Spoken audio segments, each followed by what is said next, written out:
So tell me, like, how long has your husband been in the calling, and like, how has it been going? He's been in for just over 2.5 years. No, 2 years. Just over 2 years. Okay.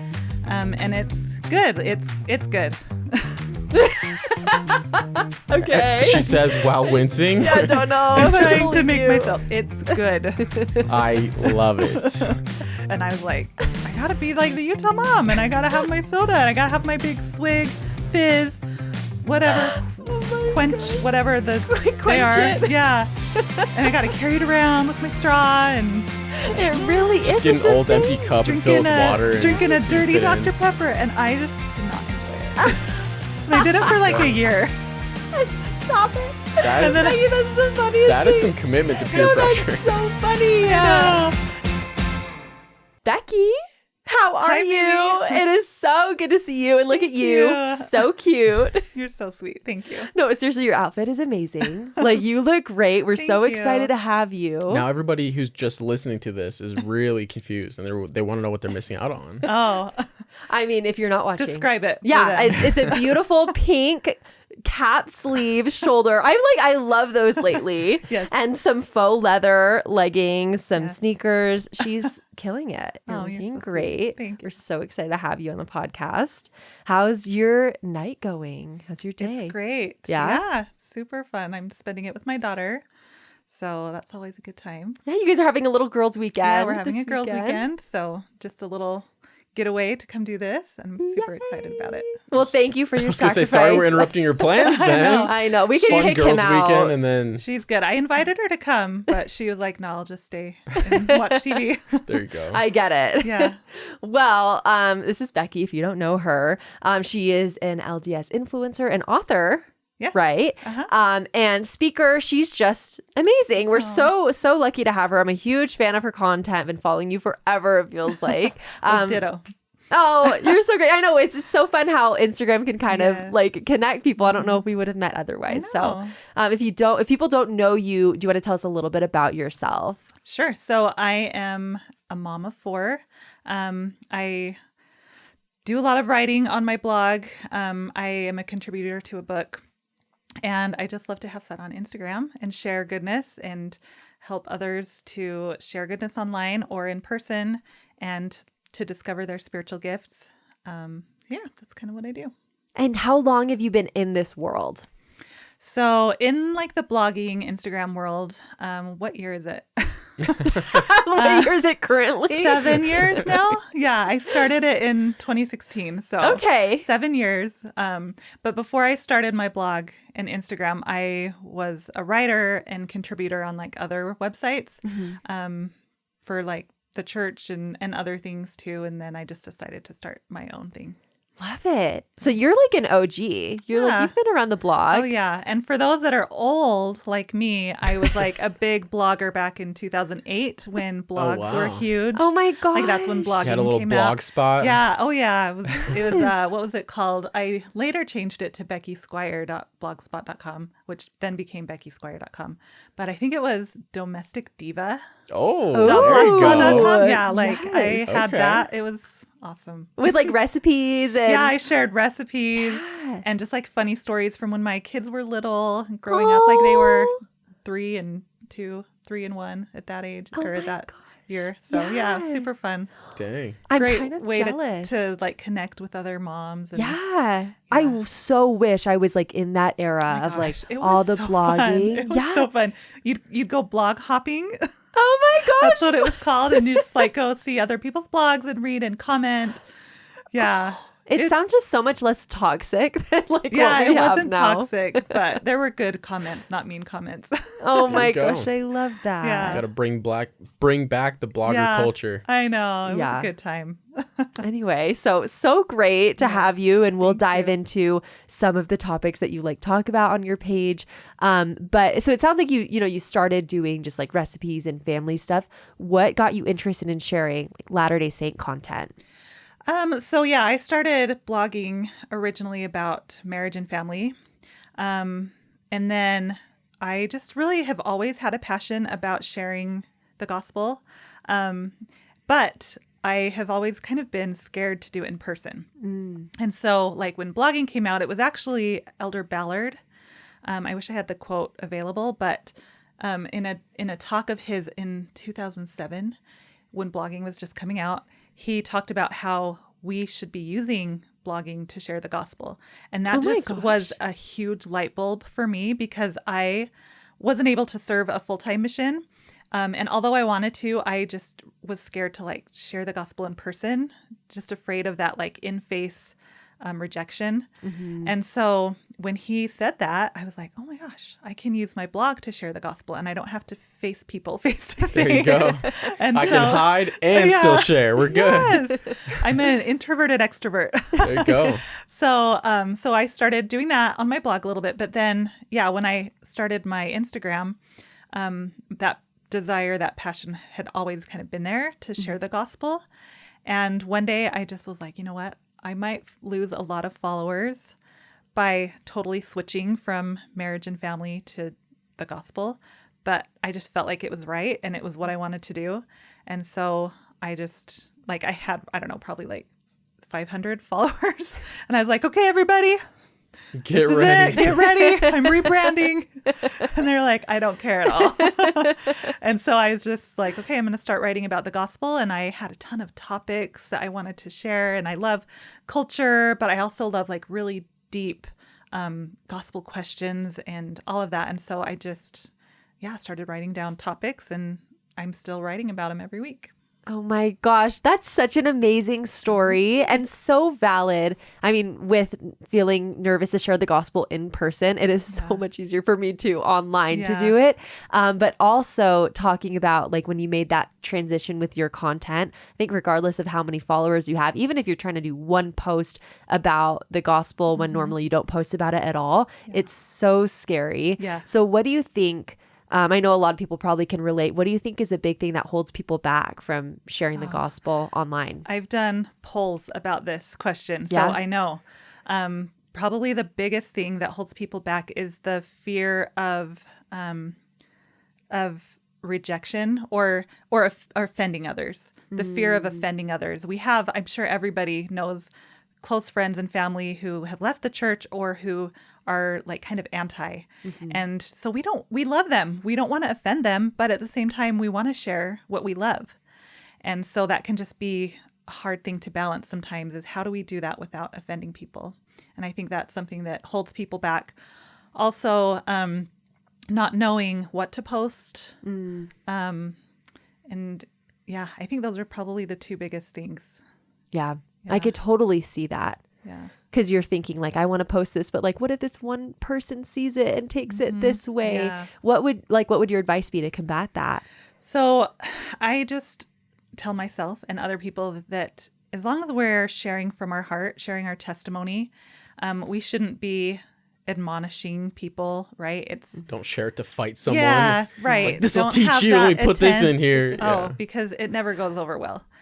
So if we're just sharing what's in our heart, then like really, if someone's going to get mad at that, then that's their problem. Yeah. It's not a problem with what you're sharing, and it's not a problem with you. And so, just share from your heart and just from a sincere place. And I think if you have real, true family and friends that love you, they're not going to get offended. Right. Yeah. I have so many on Facebook and on Instagram that follow me that I know do not agree at all with what I believe in. But they still follow me. Yeah. So, and I have close family members and friends who do believe what I believe and don't follow me. And it's okay. Totally. So just share what's in your heart and do it with a sincere intent. I love that. Something I always remind myself and others too is just like to not overthink it. Like sometimes like I get so in my head and I go back to like, oh my gosh, what is this person going to think if they see this? First of all, they might not even see it. But even if Probably they do, probably not with how the algorithms are working today. But it's just so interesting because social media is a reflection of our lives. And if we're living as disciples of Jesus Christ, why wouldn't that naturally be a part of our social media content anyway? So I think it's just like, just don't be weird about it. Like it's only weird if you make it weird. Yes. Like don't overthink it. Absolutely. Just don't be afraid. So this is our little encouragement. And don't try to make it perfect. I still get in my head sometimes. I was editing a reel the other day and I can't even remember which one it was, but I remember thinking, oh, I could do that a little bit better. I could have a little bit more animation.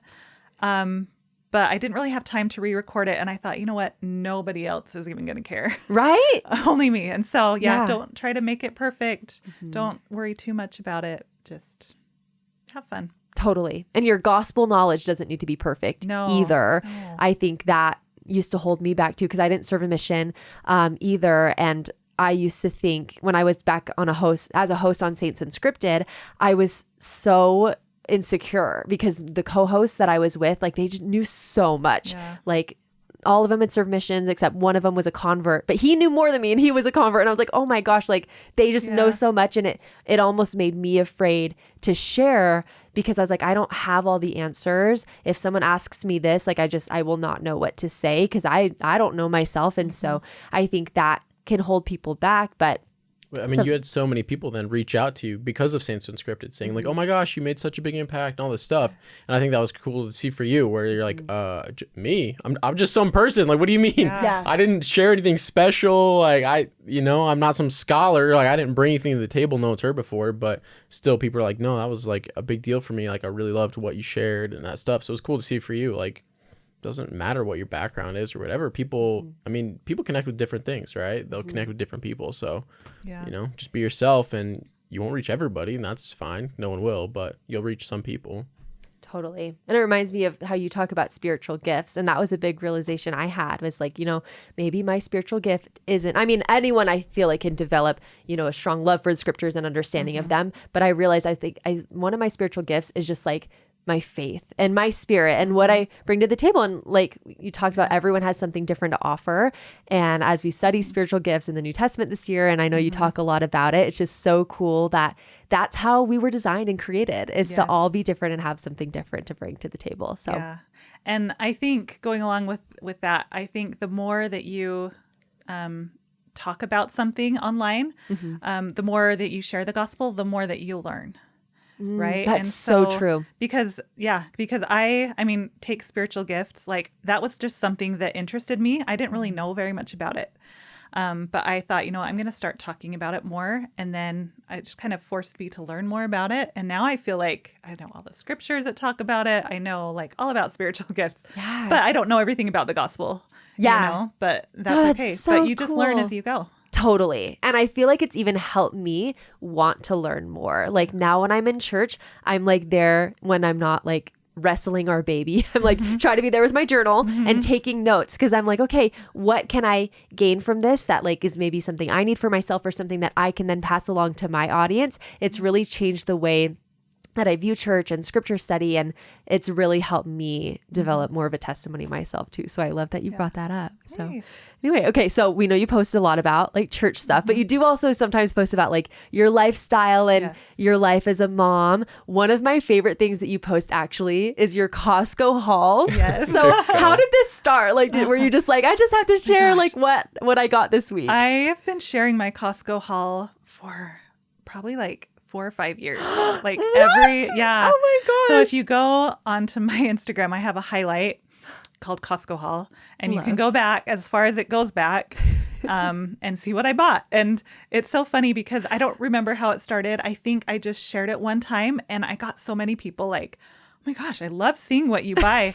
And when I see other people, I don't know, maybe it's a girl thing. My husband is like, this is weird.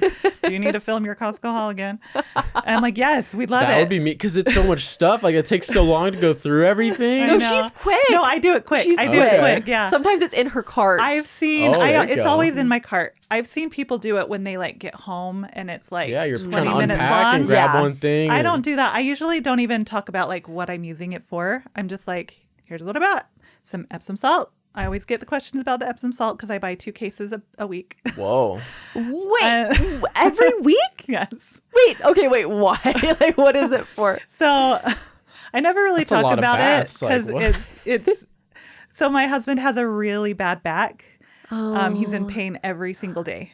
And Oh my gosh. he takes an Epsom salt bath every single day. Wow. Every morning. He wakes up at 5 a.m. and takes an Epsom salt bath. And he uses like probably half a bag. I was gonna say he uses a Yeah, lot if you're yeah. buying every week. Yeah, he uses about half a bag per bath.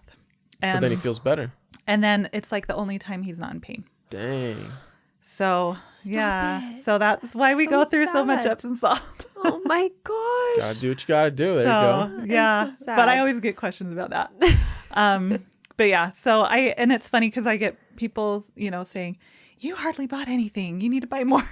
And I'm like, "Oh, we're good. We're good." You owe us. You buy more stuff and put that in your cart. I need this video longer. I get like, "You didn't get enough produce." I'm like, "Well, Costco's not the only place I shop."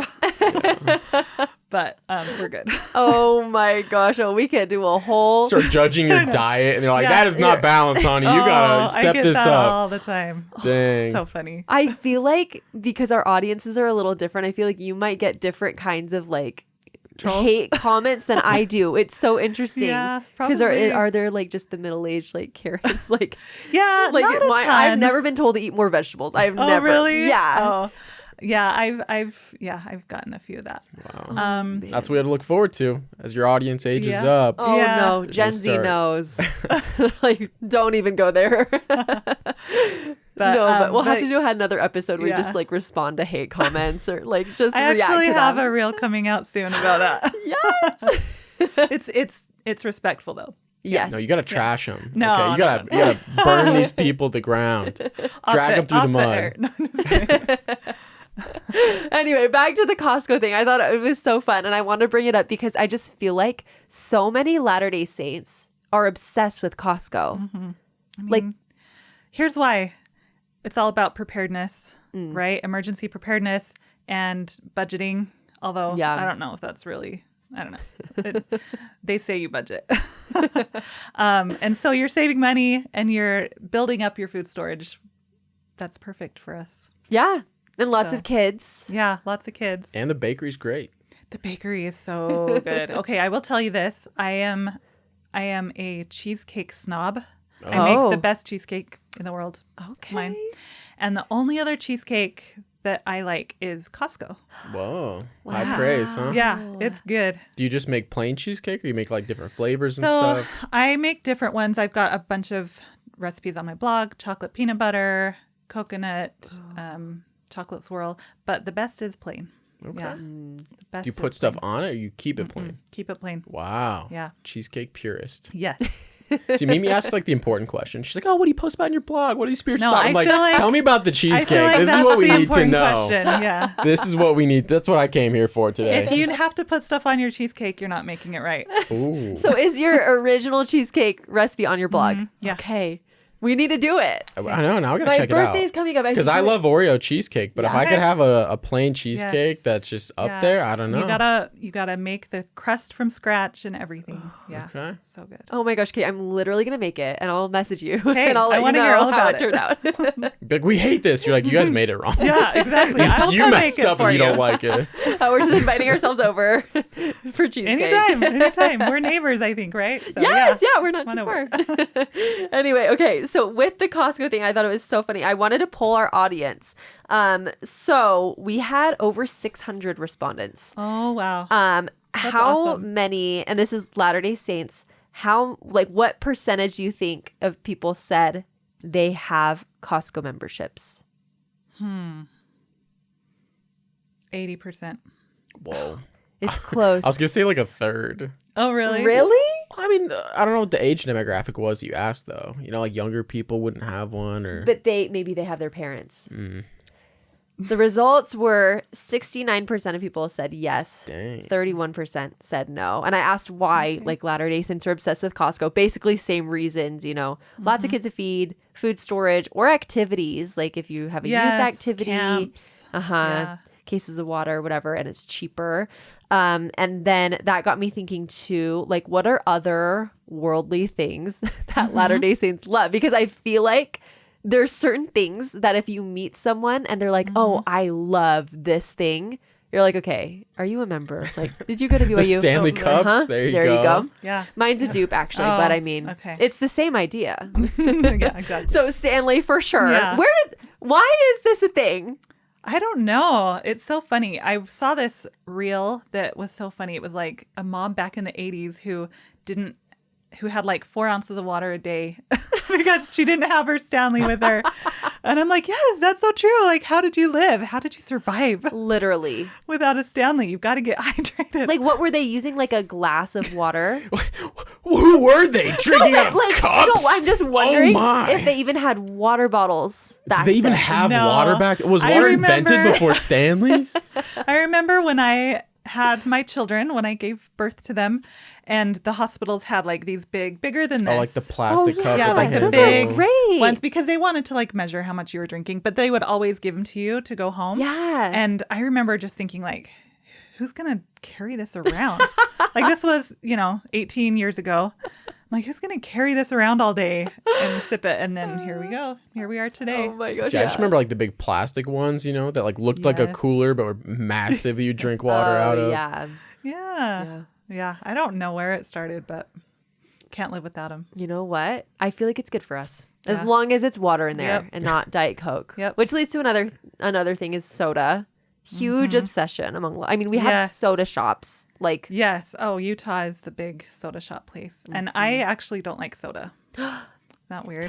I Good tried for it. you. This was my one peer pressure moment. I didn't ever try alcohol or drugs or whatever. But one year I was like, you know what? I'm going to drink soda.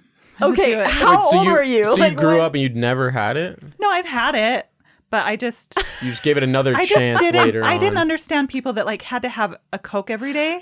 Yeah. Like I would have a root beer on a Friday night with pizza. When you're Yeah. getting wild. Yeah, getting wild with some root beer. And like that was it. And no, okay, so this was probably like 7 years ago. So I was in my 30s. And I had kids and I was like, I'm gonna do it. I'm gonna drink soda. I'm gonna drink one every day. So I would get Dr. Pepper. And like the first time I was just like, but I just kept doing it because peer pressure. peer pressure by who? I tried to get hooked on soda, but I couldn't. All the Utah moms. I don't know. You just didn't want to be left out of like It was when all the soda shops were opening. Okay. So it was probably like 7-8 years ago. And they were Okay. just like all popping up. And I was like, I got to be like the Utah mom. And I got to have my soda. And I got to have my big swig, fizz, whatever, quench, gosh. whatever they Quench are. it. Yeah. And I got to carry it around with my straw and it really is. Just get an it's a old empty thing. cup and fill it with water. And drinking a so you dirty fit Dr. in. Pepper. And I just did not enjoy it. And I did it for like a year. Stop it. That is, That's the funniest that is thing. some commitment to peer No, pressure. That's so funny. Yeah. Oh And my then finally I gosh. was like, you know what? This is costing me like $2 every day. It really is expensive. And I don't Well, really enjoy to not it. even like it and do that, I mean, that's a Yeah. lot of money then. This is probably my most embarrassing story. That is literally the cutest story. I love So- that. I've got my flavored waters. And Okay, if you go to good. my Instagram, I have a reel all about different flavored water recipes. Oh. Stop it. Okay, I'm on my way. Have you heard of Water Talk, like on TikTok? It's a No. whole thing. No, Okay. I'm not on TikTok. Okay. Too old for TikTok. If you ever wanted to make your way over, there's Okay. a place Water for you. Talk. Yeah. Okay. It's water recipes. They go crazy. They do like 10 Oh. pumps of different things, crystal light packets. Yeah, It's sugar free. yeah. It's okay. You can Yeah, put as many right? pumps as you want. I wonder how many of those sugar-free packets it will take to make sugar. Like, at what point? Does it turn into sugar? Yeah, at what point is it not good for you anymore? Well, I don't know I if guess it's depends ever what good kind for of you, not good for you're talking about. But I mean, that's a Yeah, that's a that's whole true. different thing, I That's guess. true. Yeah, let us know if you want a whole extra podcast from Eric, food science. I've been trying to get him. He's a food science major. He was. I've been trying to get him for years to do his own thing about food science stuff. Anyway, that's a That's side awesome. note. My daughter would love that. Yeah? She wants to go into food science. There you Like I've go. never one of heard of the- someone even One knowing of what the that many is. things, yeah, that she's interested in. Okay, love that for her. We'll talk about it 'Kay. off camera. Love it. Okay, other worldly things that Latter-day Saints love. I have a list here, but I'm curious if anything comes to mind. Gosh, I don't know. I think I'm the wrong person to ask. That's okay. We can list. A lot of them were like different media. So a lot Disneyland. of There you go. Yes, That's you not got it. media, but it came. Yep. from Yes, Disneyland. Disneyland. Okay. They're obsessed. Like you can go to Disneyland and spot at least 10 BYU Oh yeah, yeah. hats. We play the game, right? Like Yeah. who's LDS in Disneyland? You just Yeah. you know. Okay, so media, Uh huh. like The Chosen. I don't know what you mean Yeah. by media. So different categories. So one of them, Christian media. Okay. Latter-day Saints love The Chosen. Love Veggie Tales. Oh, Les Mis. Les Mis is Les considered Mis. like a Christian thing, right? Yeah. Oh, yeah. It's any Narnia. Like, Chronicles of Narnia. oh, Becky's not a fan of Narnia. No. Hey, putting your foot down. Not a They're big, coming not a for you in the big like comments now. fantasy fan. Yeah. See, it's so interesting because I feel like a lot of Latter-day Saints also like Star Wars or like Harry Potter. Like, what is it about? You know what I mean? Like, I feel like so many Latter-day You Saints think are Fantasy that's a into stuff. Latter-day that. Saint thing? Because I feel like that's a world thing. It kind of, Well, it could be there's that. like a lot of people like obsessed with Harry Potter in Utah though. Yeah. Like outside of Utah, I feel like people liked it and it had its moment not, like, where it was popular. obsession. But I feel like I don't know. It seems like a lot Okay. more out here. Yeah. I mean, I've got kids obsessed with Harry Potter and Star Wars. Yeah. So I get it. But I mean, there obviously are general things too. Yeah. Yes, not like- definitely. You we leave don't Utah own and people are them. like, what? Harry who? What? Who's that? The poor guy is a Potter and he's covered in hair. Yes. But like, anyway, I just think it's Yeah. a lot of it's because it's clean, right? All these things Yeah. are like, you're like, okay, like Harry Potter, none of them are like really inappropriate. Well, I guess it depends who mean- you ask. Some people would say Harry Potter is absolutely. inappropriate. Right. The Encouraging wizards. witchcraft. Yeah. and I evil mean, in the the Yeah. books world. were banned for a long time in schools. You guys are so young. Harry Potter was banned. Yeah. Uh-huh. I feel like they like They're teach talking Harry about Potter. in witches, you know? Yeah. Like they had all the protests and stuff. And yeah, Oh when my the books were gosh. coming out, 20 years ago. Yeah. That's insane. That was like a huge thing trying to get Harry Potter into the schools. Oh my gosh. Okay, wait. I can kind of see it though. Eric, I don't even know if I've told you this is kind of embarrassing. But when I was younger, I was obsessed with Harry Potter, read all the books, everything. And I remember once I went to the bookstore with my mom and I was trying to find, they have like other Harry Potter books, like not actually by J.K. Yeah. Rowling, but like spin-off thing. I don't know. They have one about all the dragons. Whatever. Yeah. But I got this book and I like begged my mom to get it for me. And she was like, I really don't think you should be buying that. But it was like a witch spell book. And it was actually not related to Harry Potter at all. But I think it was in the same area. And I was like, Mom, like I want to be Hermione Granger. Like I need this spell Gotta book. learn my spells. And my mom was like, I think you should like ask the bishop about that. Like, I don't think you should be getting that spell book. I was like, it's fine. And I remember I was reading it after and I was like, oh my gosh, like, I think I shouldn't have this. Because I was really? like, I think I'm becoming a real witch. And I thought I was actually like becoming a witch. Have I ever told you this? No, actually, that is news to me. That is so funny. And so I think I like threw it. I didn't burn it. I thought I was like, maybe I should burn this, but I think I just like threw it away. But that is probably the closest I've ever gotten to like, I don't know, the Yeah. devil. I don't There you know. go. Anyway, just reminded That's me. And crazy. that's all because of Harry Potter. Yeah, It it is. is. So, Thanks ban to the Harry books. Potter. We should ban them, at least in the church, like church Yeah. buildings. Yeah, in Utah. Yeah. All of Utah. So Anyway, that was fun. Thanks for playing. If you guys Play. think of any other, well, it's like You a asked her to fun list some stuff. What a segment. great game. eyelashes. Oh my fake gosh, lashes. don't even That's get me I started. mean, I know it's not just a Utah thing, but it's a big Utah thing. Yeah. There's so many cosmetic Oh yeah. things I've never heard of. Things I don't think exist outside of LA that are in Yeah. Utah. Yeah, for sure. What is it about it? Like, The idea that we have to be perfect. Yeah. but like also that God doesn't look on the heart. So it's just, I know. it's very hypocritical. And I'm calling myself out because I'm guilty, but I think it's so interesting how it's such a big thing here. I agree. I've got my fake eyelashes on. But Wait, at the same they look so good. They look natural. But at the same thing, that's the whole point, right? But at the same time, I like don't put myself in that category of people. I do it too, like- but I'm not like you guys, okay? Yeah, exactly. I'm better than you guys. Don't worry about it. Not better. But no, I'm like, oh, yeah, I'm not one of those girls that wear fake eyelashes, but I just wear fake eyelashes. So. They are attached to my eye, but I don't really wear them. I think because there's so many people who like kind of make fun of it now that we're like, okay, I'm not like that bad. I don't have that Yes. surgery or I whatever. mean, I won't leave the house without them, but Exactly. but I could if I wanted to. Yes, I can stop anytime. Exactly. Just like the soda. Anytime.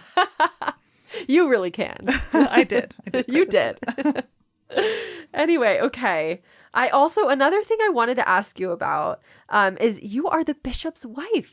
right now. A Yes. bishop's wife. You are. He is or my the wife to a he bishop. is my Yes. husband. He's the bishop's wife's husband. There you go. So tell me, like, how long has your husband been in the calling, and like, how has it been going? He's been in for just over 2.5 years. No, 2 years. Just over 2 years. Okay. And it's good. It's good. Okay. She says while wincing. I don't know. I'm if I trying to believe make you. myself. It's good. I love it. No, it definitely has its hard moments, but overall it is good, and there's been a lot of blessings. Yeah. Could you tell us like your favorite part about being bishop's wife? My favorite part is seeing him with like the youth and the primary kids. And when people say like the bishop loves each member of the ward, it's so true. At least with my husband, like he really, really does. And he thinks about them all the time, and he prays about them, and just like individually wants to know how to best help them. And I don't know. So just seeing him like get excited about what the members are doing, or he really loves when people come in. He tells me stories, but he doesn't ever tell me names, of course. Yeah. But I love when he will tell me like somebody came in and they like want to change their life and they want to repent, and Oh my god. I get to help them do that, and he just loves that. So it's, Like literally changing lives. yeah. But it's not him. It's he's the instrument, but Yeah. you know, it's the Spirit and it's God. But That's seeing him like so light cool. up when he gets to help people do that. Be a part of that process. That is so special. I love that. Yeah, it's cool. It's really cool. Now tell us about like what has been some of the hardest parts of it. So it's been hard to share him. Yeah. I mean, I don't mind sharing him. It's really hard to kind of like explain it, because I definitely love to support him, but there's been a lot of times, especially at first, I feel like he's better now at like setting boundaries. But a lot of times, you know, if we have a date night planned or just something special, and like we're out the door and he gets a text. This just happened the other day, and normally like at first it would just be any text. He would be like, "Oh, I have to go help this person." You know, they're just whatever it is, he has to go help them. But now he's better at like saying, "Okay, this can actually wait until tomorrow." But just a couple weekends ago, he got an emergency, and I don't know what it was. I think he went to the hospital. He had to go to the hospital. Oh wow. And so, but he didn't tell me like what it was. I just know that we had to, you know, just didn't get to go on our date, which is fine. I get him for eternity, so we'll have lots of dates. We got time to catch But, up. He's gonna plan some real good dates Yeah. during eternity, you know. Yes, he's planning on them. So yeah, that's just hard to, you know, have something like that, and then he's like, "Okay, sorry, I have to go." Yeah. So, but like it hurts for a minute, but then, you know, I just like, I understand it's important, and it's Yeah. okay. And then, you know, I get to see him, like I said before, just with those high moments, and it makes it all worth it. Yeah. Well, good for you. I'm sure you're so supportive I and try. sweet. I'm not perfect. I mean, yeah, like it's hard when it's like you're like, okay, I know he should go do this, but it's normal to like feel What if you disappointed. just tell him you didn't see your phone? Yeah. We've done that when we're out. You know, after the first few months, I was like, "Okay, babe, leave your watch at home. Take your watch off. Yeah. Leave it at home, and then put your phone in my purse, and we're just not going to worry about it for an hour, for 2 hours. Yeah. People are going to be fine." Yeah.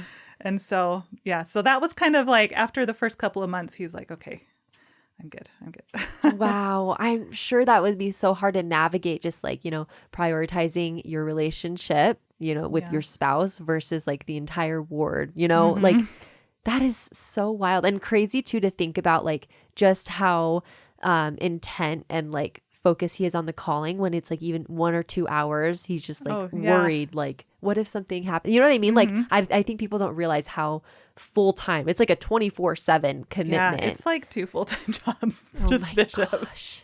It's like, Wow. I mean, what is a full-time job? 40 hours a week? Yeah, it's more than that. Oh my gosh. gosh. So what are your thoughts on, in other religions, people who are in that kind of role are paid? In our church, obviously they're not. Do you ever, I don't know, like what's your take on that, I guess? I mean, I've never really thought about it. It's great and fine, but I think it's cool that that how we're not paid. Like, I think my husband had someone that he worked with. I can't remember if it was a coworker or someone who wasn't a member and just kind of didn't understand that he didn't get paid for it and was just blown away. And he was like, why? Why would you do that? Yeah. And my husband's like, because I love God and this is what God wants me to do. And so I feel like, I mean, I can't talk for, pastors and bishops who make money, but I feel like and it's not just a bishop, but your calling and my calling, like we all don't get paid for it. But we see those blessings, and sometimes it makes me wonder, like, how often other churches keep that in mind, keep that in focus, that, we're just all doing it for each other and for God. Right. And I think it helps make it more of a community too. I don't know. Totally. Just thinking out loud. Yeah, no, I think you're spot on. And I know like with other like pastors and stuff, a lot of them probably could be making a lot more money elsewhere. Like they're not getting rich being a pastor. So I wouldn't imagine they're like obviously doing there are it those for that the are money, famous for getting rich for, but like they're few and far between compared to most congregations leaders, I'm sure, not actually getting loaded. Yeah. But I just wonder if like, even though they're not getting loaded, like it's still their job. So like in those tough moments, they're like, okay, well, this is what I have to do to support my family versus like being a bishop. It's like, well, this is for God. You know what I mean? It's more like the service, but I mean, I don't know, because I've never really talked to someone in that position, but I think it's interesting that that's like a critique sometimes the church gets. It's like, you should pay the bishops, but it's like, they're doing it. Yeah. Like no one's forcing them to do it. Yeah. Exactly. Wow. Okay. I had another question too. I just thought of about being the bishop's wife, and obviously you have kids at home still. Do you ever feel like pressure or like responsibility for your family to be a certain way because you're the bishop's wife? I feel like I want to be opposite of what a bishop's wife should be. Trying to be all rebellious. A little bit. Not Is that when you started drinking sodas? Was when you became the bishop's wife? I had my first sip of Diet Dr. Pepper. No, I'm just kidding. That was years and years ago. I did, when he got called, I was like, I want to dye my hair purple and get a tattoo. Oh my gosh. I didn't, but I wanted to. I wanted to show up. Yeah. I don't know. Anyway. But no, one of the things that the stake president said to me when we got called is that he said, don't feel like you should change. Just be yourself. And the first thing that happened that when that came to mind is there was a Relief Society activity, and I like never go to those. I never went to those. And so my husband was like, oh, are you going to go to the Relief Society activity? And I'm like, nope. That's not me. I'm out. And he's like, why not? And I was like, the stake president told me not to change. So he's like, I don't think that's exactly what he meant, but I don't change. So, but sorry, no, I can't be any better, honey. I know I can't. These are my flaws, and I have to keep them until you're released. No progress here. No. I really don't. I know that a lot of people do feel like they have to put up a front, whether it's a front or not, I don't know, or just look a certain way, have their children act perfect. But we had a long talk with our kids the night before he got announced in sacrament meeting. We told our kids, and we told them, like, we just had like a really long, serious talk and said, don't change. Like, this is no pressure to act a certain way. Of course, we always want you to like try your best and everything, but don't worry about what other people think. Don't worry about what they're going to say. Yeah. We're just the same, and we do our best. And if you need to go talk to the bishop, that's great. Yeah. So I feel like my kids I don't think they felt that pressure. That's great. I haven't seen that, and they haven't told me that, and I certainly don't. Yeah. I feel like, and I know that all wards are different and there's different cultures and wards. Our ward is literally the best. There's like no keeping up with the Joneses. I just feel like we're all just great. And so, yeah, I don't feel like I have to pretend or There look you a go. certain way. I love that. That makes me so happy to hear. And makes sense that, you and your husband were called, because I feel like it takes a certain kind of person that is able to kind of withstand that pressure and not give into it. So Yeah. I'm so happy for you. Oh, That thanks. makes me so happy to hear. See, I feel like I would just crumble under that pressure. I would No, you would not. I would just stop going I have because to I'd be be the like, best "Oh." dressed person every Sunday. I gotta be. I already feel that way. I'm kidding. You know what? I feel that because I'm in Young Women's, actually. Oh. I'm like, You got to be cute for them. yes, because they always come up and they're like, I love your outfit. And I'm like, okay, well, now I know. If they don't, they're probably watching this. But I'm like, now I know if they don't compliment my outfit, that it was a miss. Just throw it away. Yeah. That's funny. just to take a week off church the Yeah. next week, if Yeah. they don't compliment, it's just like, I can't go back, can't face I them. get it. Exactly. No, but something else you've posted about that I thought was so cool, like one of my favorite things you've posted was about creating a culture of Christ in church. And you shared a couple things that you guys do in your ward to kind of break some of those traditions. Because we have a lot of traditions in the church that like are not in the handbook. They're not a thing. Yeah. Maybe they were mentioned by a prophet like once, or maybe Yeah. they weren't. They were just Yeah. passed down from whoever, that we don't need to be doing things these certain ways. So will you share like some of the things your ward is doing to kind Yeah. of break that mold? Yeah, so it's so funny because when I posted about this, I got so many comments, and all of the ones outside of Utah, they were like, "You aren't already doing this? Like we do it." But all of the ones in Utah were like, "What? You can do that?" You're so rebellious. Yeah, Crazy. and there were definitely some hate comments on those too, like you shouldn't be doing that. But anyway, one of the things that we do is, so kind of traditionally, they have the teachers, the young men, 14 and 15-year-olds, be like ushers. Or, they stand at the door. They have, when people come in, and then like during the sacrament, to keep it reverent, they'll open and close the doors. And so I know that doesn't happen in every ward, but I think traditionally, like that's a kind of a general thing. And so we wanted to include the young women more, and also like the teachers should be focusing more on preparing the sacrament. And so we just have the young women do that now. Love that. And so they're ushers or greeters or whatever you want to call it, and they just stand at the doors and do that. And so we actually like make assignments and have them do that. It's not a calling, but just cool. an assignment. I And love they're that. probably friendlier at the door anyway, too. Yeah, rather than right? just some teenage boy sitting there silently in a corner. Yeah, and they smell better. There you go. So, another one that we do, and this was the big one that like outside of Utah they're already doing, but inside of Utah I got a lot of people like, can you do that? This is in the handbook that you should have a high counselor talk in wards, right? Like once a month. I think the third. Well, I guess that doesn't matter. That's a tradition, but in the handbook it does say that the high counselor should speak once a month, and so traditionally that's kind of been just the high counselor will come. Sometimes they'll do it with a missionary, a return missionary, whatever. But we had a woman in our ward. Then this is when my husband was like a brand new bishop, and she came up to him and she's like, "Listen, we need to hear from the stake women leaders. The Young Women's president, the primary president, the Relief Society president, and their counselors." Yeah. And my husband had never really heard of that before. And then he took it to the stake president. He liked the idea, and he was like, "Okay, we just need to kind of run it by the stake president." And he liked the idea too. And so now we have, and it's not just a high counselor, but we have all the stake leaders rotate.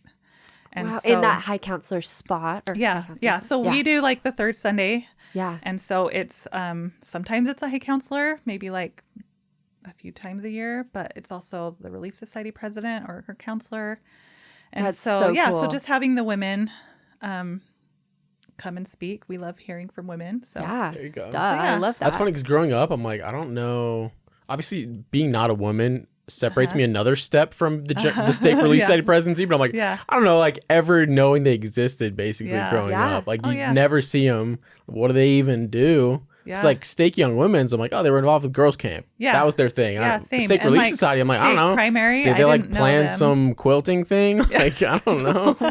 So that'd be cool Yeah. to have them show up at the ward and actually talk Yeah. and Oh, be like, and their hey, talks we do are- real stuff, by the way. Yeah. Yeah. Their talks are always so good. too. That So, is so at least our cool. steaks. Yeah, no, that is such a great idea. Yeah. I love that. I hope all the bishops out there are taking notes because Yeah. that's great. And a story that I shared with that I love is from Elder L. Tom Perry. You guys remember him? When he was in the stake presidency, I believe, his wife went to church and there was a lady there in like jeans and a t-shirt, and she just didn't like want to come into church, and Sister Perry was like, come in. And she just really didn't feel comfortable. So the next week, Sister Perry, being the stake president's wife, came in jeans and a t-shirt. And I think that it's important to remember that if we're wearing jeans and a t-shirt, like that's probably not, it depends on our intent, but normally like that's not going to be great, because if you're doing it out of laziness or if you're doing it out of rebellion, that's not a culture of Christ, right? But Yeah. if you're doing it because you don't have anything else to wear or because you're helping someone else feel welcome, then that is a culture of Christ, right? Yeah. It's all about trying to become more like Christ. And so I think a lot of the breaking the culture things can be done out of laziness or out of rebellion. And people will say, oh, Jesus wore sandals and he whatever. But that's not the intent, right? And so just when you think about what you're doing and if it's helping you become more like Christ. Totally. There you See, go. and it's so great just to be more intentional about that kind of thing. And I feel like sometimes as members, we get so in like almost like the Jews, like in the Old Testament, like with the law of Moses, and we get so stuck in our ways of like, okay, this is how it should be done. But if we step back and think, okay, what's the intention behind this? Is this actually like what Jesus would be doing if he were here? It reminds me of that story from General Conference where there's a guy like on a roof helping someone with his roof on a Sunday, like in his church clothes. It's like, that's not where you would imagine being like during church, but that was where he needed to be ministering to whoever. So I think that's a great reminder. I love that, because sometimes church culture, it doesn't have the best connotation, especially in Utah. Why do you think that is? Like, do you have anything on that church culture? I think it's just kind of like what you said. Like we've been taught these rules growing up and these traditions, and like the law of Moses, like it's just hard for some people to break those. I mean, any tradition, it's hard to break any habits. But as we've seen President Nelson in the last 5 years or 6, I don't know how long it's been, how he has kind of been doing that with the whole church. And I feel like he's been really leaning on, the importance of personal revelation and just don't worry about the FSY, for Strength of Youth pamphlet. We don't need all of these check boxes anymore. We need to learn how to follow the rules ourselves. Like there's still rules. So there's not necessarily check boxes, but there's still rules. But we have to learn how to gain our own testimony about those things. Yeah, absolutely. And it's hard work. It really is. But like, doesn't it? It's supposed to be hard work. Yeah. Like that's how you grow. That's what we're supposed to be doing here. Yeah. And that transitions beautifully into the next thing we wanted to ask you about too, which is just LDS influencers. And I know you talk about this a lot, but as we're talking about, coming to our own decisions on our own, it brings up this whole new world that we're in, that we're navigating as members of the church. I mean, at least those of us who are using social media, is how like Latter-day Saint influencers and just other Latter-day Saints and what they're sharing online, how that influences us and our decisions that we make. So I first wanted, No, I agree with you. Okay. Go on. I was going to ask first, how do you define, like before we get into the conversation, how do you define an LDS influencer? Is it someone who's like posting about church stuff, or could it be someone who's just an influencer and you happen to know that they're a member? Ooh, that's good. Both for sure. I think the latter, because not that I would necessarily consider it that, but that's what's so dangerous is so many people are following influencers who are Latter-day Saints. But and that's great.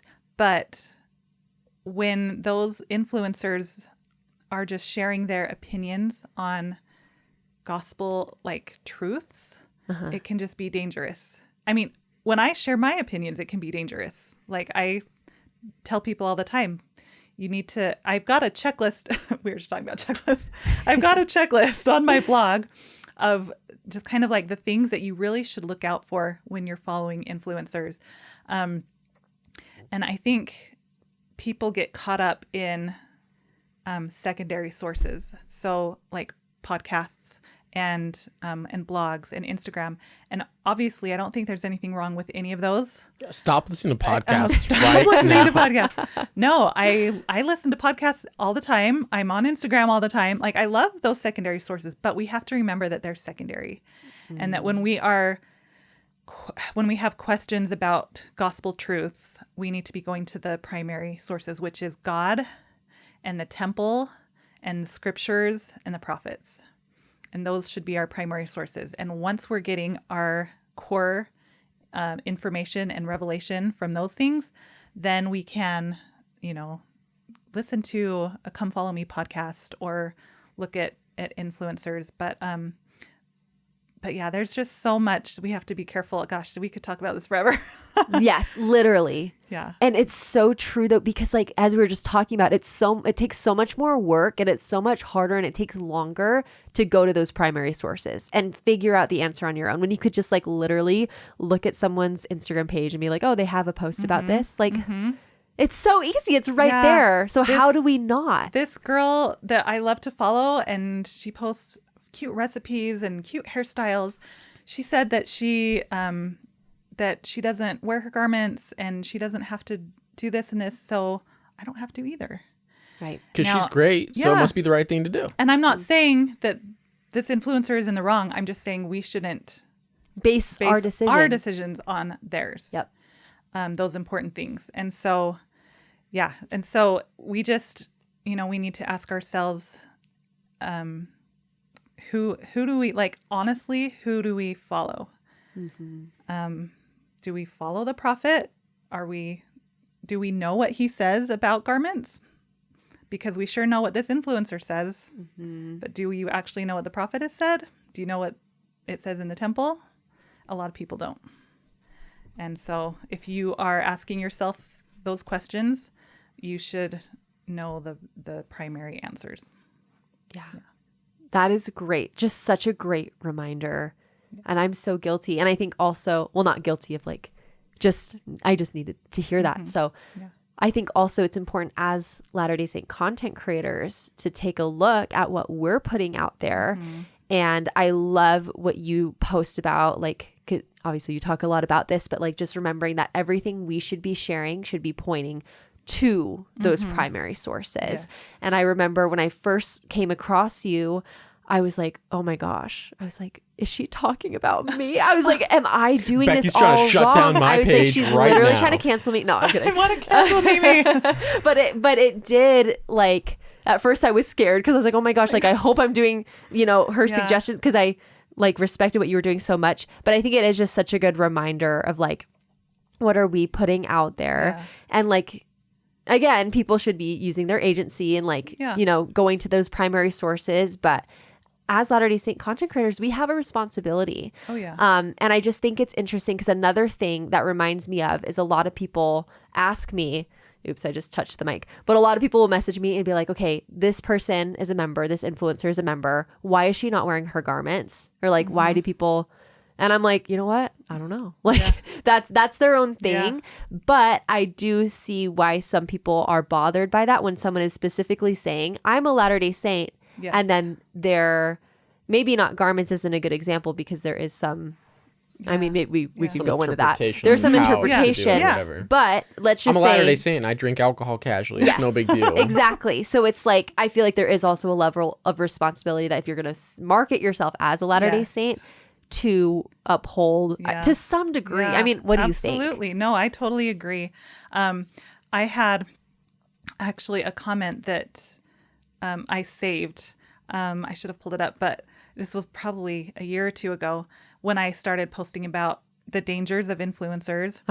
And I consider myself an influencer, and I know you do too. And so I am not hating on influencers. Everybody thinks I am, but I'm not. But it's They're all but evil. Even me. But it's the dangers of their impact, right? But I started posting, about that and kind of saying, you need to watch yourself and make sure that you're following those primary sources. And a lady commented and said, "You saved my life."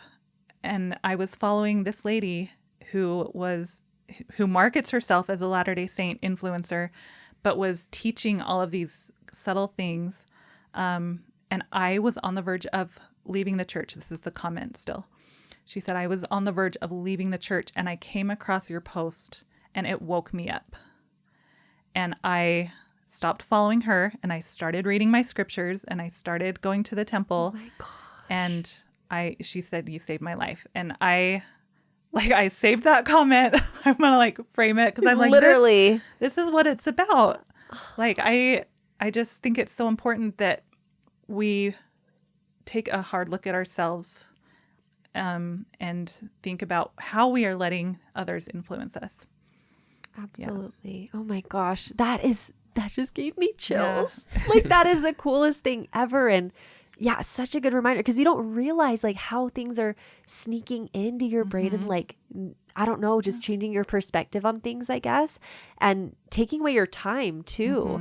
I love how she started reading her scriptures instead. That is the coolest thing ever. Yeah. So thank you for that reminder. You guys follow Becky. I feel I love your posts about that, because I think it is just something that's so prevalent to us. Another thing that I wanted to ask you about is, because it's something that I've received comments about. I know you've gotten comments about this too, but Latter-day Saint influencers who sell products to their audience that they've built on posting about the church. What's with that? People get mad about that sometimes. What are your thoughts? Yeah. Oh, I have lots of thoughts. And I was telling you earlier, but I have a blog post about it. It's called, "Is it okay to make money as a Latter-day Saint influencer?"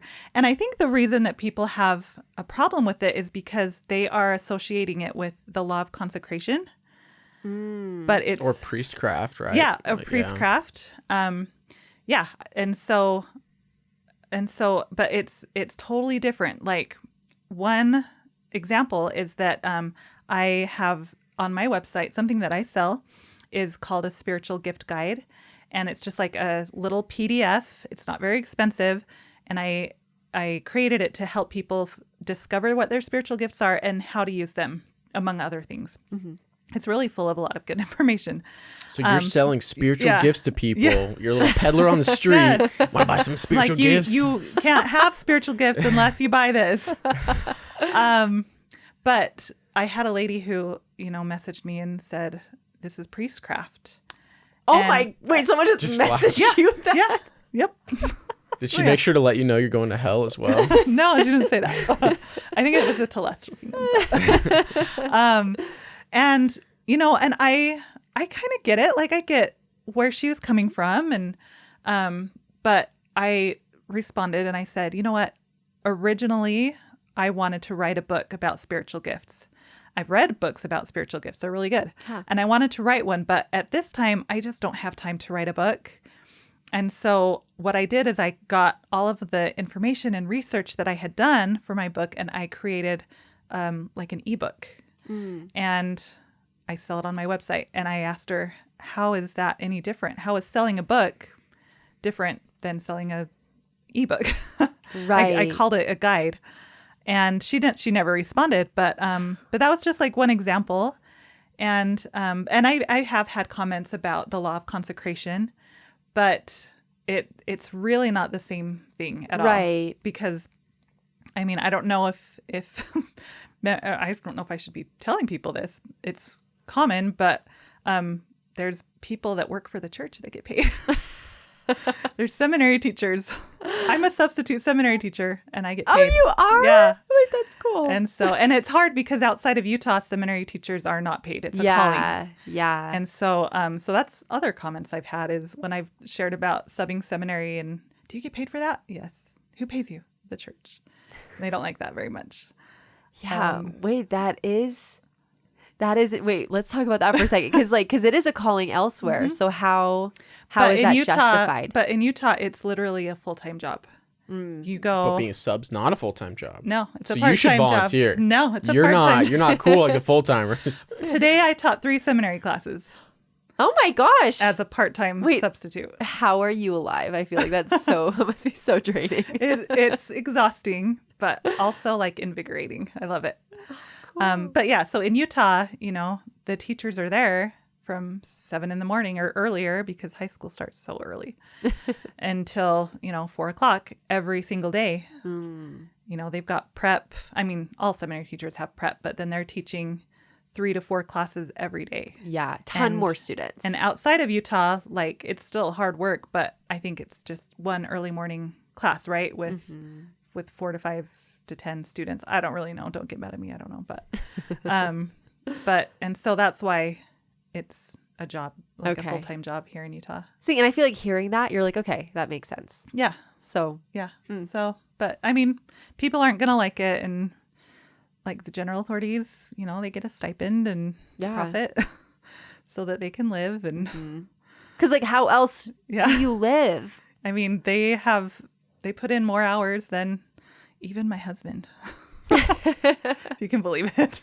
Well, I think that one kind of comes from the idea people sometimes just misrepresented by accidentally saying there are no paid positions in the church. Yeah. And so people hear that and they say, oh, wow, nothing is paid ever.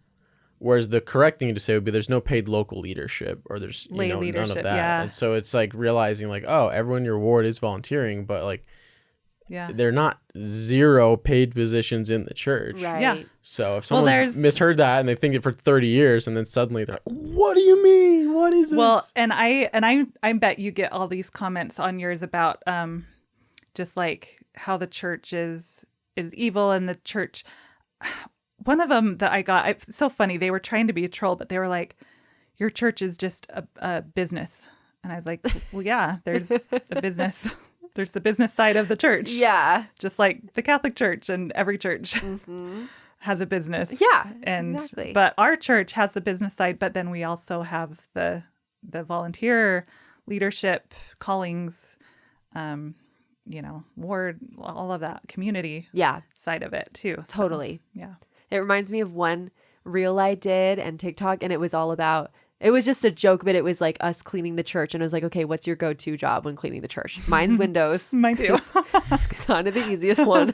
We're always there grabbing the windows or whatever. Last. I'm like, right? And so I posted that, and I was so funny. I was getting so many comments that people are like, really? Like, your church has how many billions? And you're out here cleaning the windows? Like, why aren't they paying people? And then some people were actually like, they could be employing people. They do.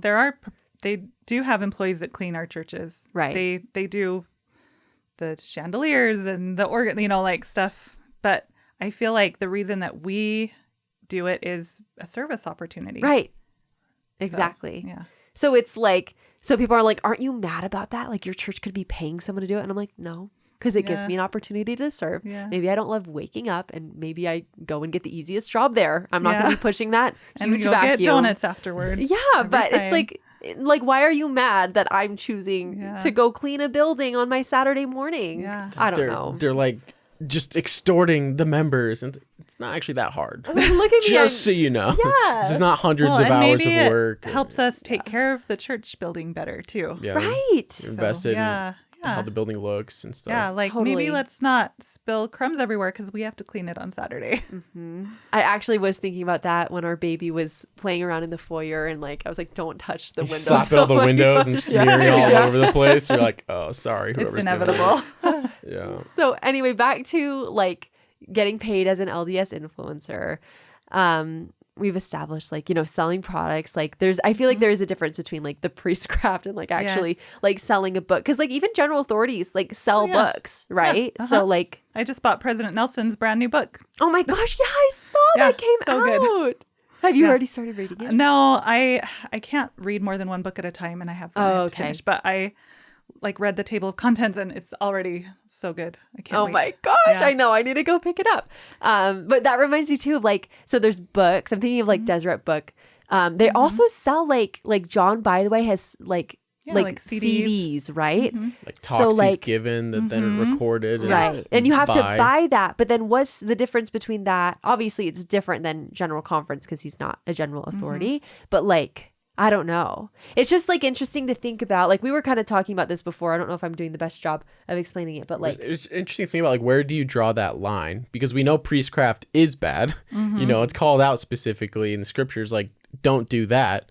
So then you're like, okay, well, I shouldn't be profiting from being a church leader preaching the gospel in a congregation. But then like, okay, well, if I got paid to tell someone about the gospel, would that be bad? If I got paid to write a book about spreading the gospel, is that bad? yeah. If I have ads on a post on Instagram that makes money when I shared about the gospel. So it's interesting to figure out, like, where is that line actually as a person, which obviously we're not going to have like a definitive answer for anybody, but like it's interesting to think about that, because some of the things I think we actually take as a given, right? We're like, oh, well, like, a book is totally fine. Yeah. But like, where does that idea even come from?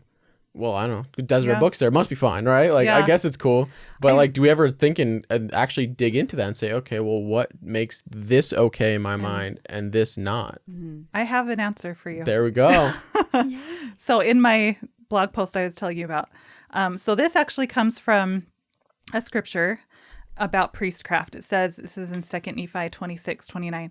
Priestcrafts are that men preach and set themselves up for a light unto the world, that they may get gain and praise of the world, but they seek not the welfare of Zion. So in other words, it's all about your intent. Do you want to lift yourself up for the praise of the world? Get Instagram followers, right? A lot of people Be do. an influencer. Yeah, a lot of people do. Nail in the coffin right there. Or do you Influencers are want bad. to share God's light and love with the world? So it's all about your intent. Yeah. So There you go. there's a lot more good stuff in there, but I think that we can fall into that trap of like, oh, I just got to get more followers, Oh yeah. you know, or whatever. It's so hard And- not to, and it's also your job. Yeah. Well, and when we have more followers, we can reach more people Right. too. Right. And so I have had that thought where I'm like, oh shoot, I feel like I want more followers. I feel like I'm chasing that. But then I think, but why? Like, Should I want that? Is this Yeah. bad? Yeah. And I think most of the time, like I've definitely been guilty for sure, but most of the time it's because I have a desire to share the goodness with more people. Yeah. And so, yeah. Yeah, you're not thinking like, oh, how much money would I make if these Yeah. people also Right. followed me? yeah, I'd I've get more. actually never thought I that. get more impressions and conversions to my website, and then I'd make this extra money. I don't do math, so Yeah. it just, yeah.